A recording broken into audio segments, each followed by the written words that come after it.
6ನೇ ತರಗತಿಯಲ್ಲಿ ಕಲಿತಿರುವಂತಹ ಆತ್ಮೀಯ ವಿದ್ಯಾರ್ಥಿಗಳೇ, ವಿಷಯ ಕನ್ನಡ 4ನೇ ರೂಪಣಾತ್ಮಕ ಪರೀಕ್ಷೆ, ಅಂಕಗಳು 10.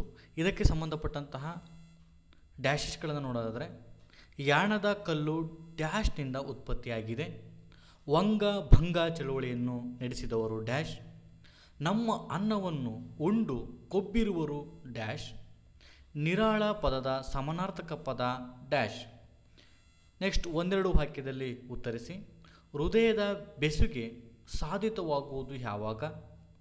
ಅಕ್ಟೋಬರ್ 2 ಇಬ್ಬರ ಮಹಾನ್ ವ್ಯಕ್ತಿಗಳ ಜನ್ಮದಿನ. ಅವರ ಹೆಸರೇನು? ಸಂಧಿ ಬಿಡಿಸಿ, ಸಂಧಿಯನ್ನು ಹೆಸರಿಸಿ. ಭಸ್ಮಾಸುರ, ಏಕೈಕ. ದೂರದರ್ಶನದ ವೀಕ್ಷಣೆಯ ಸಾಧಕ ಮತ್ತು ಬಾಧಕಗಳ ಬಗ್ಗೆ ಒಂದು ಚಿಕ್ಕ ಪ್ರಬಂಧ ಬರೆಯಿರಿ. ಇವು 2 ಅಂಕಕ್ಕಿರುವಂಥದ್ದು. ನೆಕ್ಸ್ಟ್ ಇದರ ಉತ್ತರವನ್ನು ನೋಡೋದಾದರೆ, ಸುಣ್ಣದ ಕಲ್ಲಿನಿಂದ ಆಗಿರುವಂಥದ್ದು. ಇದು ಬಂಗಾಳಿಗರು, ಬ್ರಿಟಿಷರು, ಶಾಂತಿ.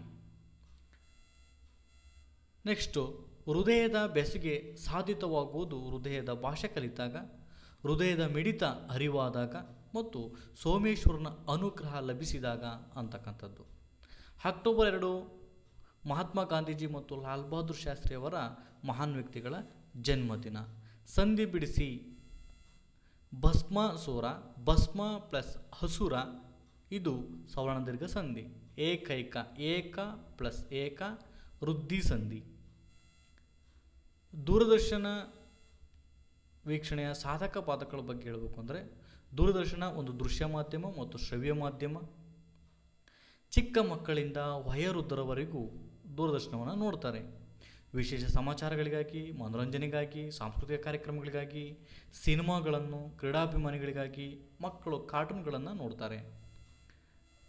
ಇಲ್ಲಿ ಇದರ ಸಾಧಕಗಳು ಏನು ಅಂತಂದರೆ, ದೇಶ ವಿದೇಶ ಸುದ್ದಿ ಸಮಾಚಾರಗಳನ್ನು ತಿಳ್ಕೊಬೋದು, ವ್ಯಕ್ತಿ ಪರಿಚಯವನ್ನು, ಆಧ್ಯಾತ್ಮಿಕ ಸ್ಥಳಗಳನ್ನು ದರ್ಶನ ಮಾಡೋದ್ರ ಬಗ್ಗೆ ತಿಳ್ಕೊಬೋದು, ಮಕ್ಕಳಿಗಾಗಿ ಮನೋರಂಜನೆ, ಗೃಹಿಣಿಗಾಗಿ ಅಡುಗೆ ಮನೆ ಕಾರ್ಯಕ್ರಮಗಳು, ಇವೆಲ್ಲವನ್ನು ನೋಡಿ ನಾವು ಲೈವ್ ಆಗಿ ನೋಡ್ಬೋದು.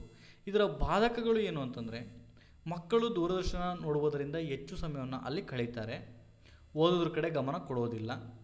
ಕೆಲವು ಉತ್ತೇಜಿತ ಕಾರ್ಯಕ್ರಮಗಳಿಂದ ತಪ್ಪುಗಳು ಆಗ್ತವೆ, ಅಂದರೆ ದರೋಡೆಕೋರರು ಆಗುವಂಥದ್ದು. ಸದಾಕಾಲ ಏನಾದರೂ ಒಂದು ನೆಪ ಒಡ್ಡಿ ದೂರದರ್ಶನವನ್ನು ನೋಡುವಂಥದ್ದು, ಟಿ ವಿಯನ್ನು ನೋಡುವಂಥದ್ದು.